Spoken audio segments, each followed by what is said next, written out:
teve decisão no plenário virtual do Supremo. Quem conta pra gente é a consultora jurídica da TV Justiça, Karina Zucolotto. Boa noite, Karina. Olá, Mariana. Boa noite para você. Boa noite a todos que nos assistem. No plenário virtual teve decisão por maioria num recurso extraordinário da relatoria do ministro Dias Toffoli.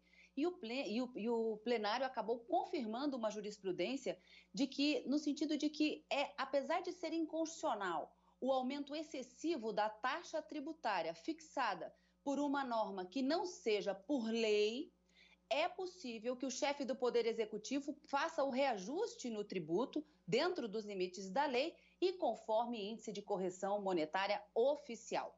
O TRF da 4ª Região teria determinado a ilegalidade de um aumento excessivo de mais de 500% numa taxa de utilização da Siscomex, o Sistema Integrado de Comércio Exterior, em desfavor de uma empresa têxtil do estado de Santa Catarina, e contra essa decisão justamente a empresa recorreu. Só que nesse caso, o tribunal decidiu afastar o percentual de 500% que considerou abusivo e ilegal, mas fixou o percentual de 131,6% com base no reajuste adotado e numa atualização firmada pelo INPC.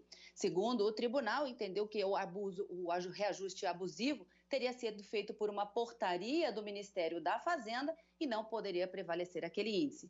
Os ministros, então, confirmaram essa decisão do TRF, entendendo que, como ela adotou o índice oficial de correção, não haveria qualquer inconstitucionalidade.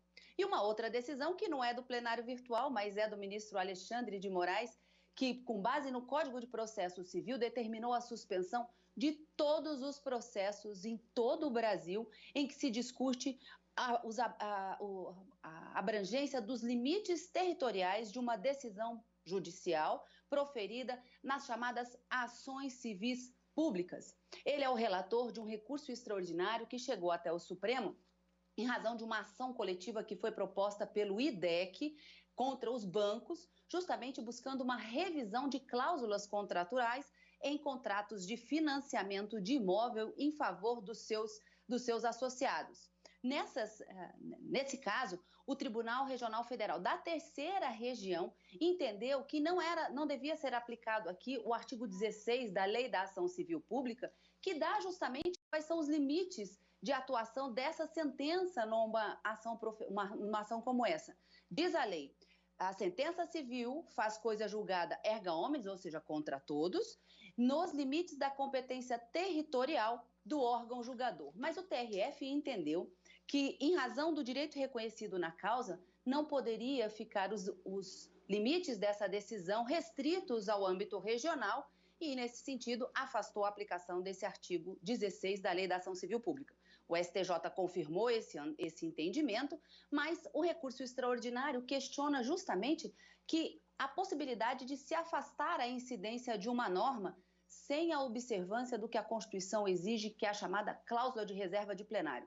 Para se declarar a inconstitucionalidade de uma norma ou afastar a sua incidência, é preciso que o pleno, que a maioria absoluta do pleno, no caso do STJ, se manifeste e, no caso, aqui o recorrente alega que não aconteceu.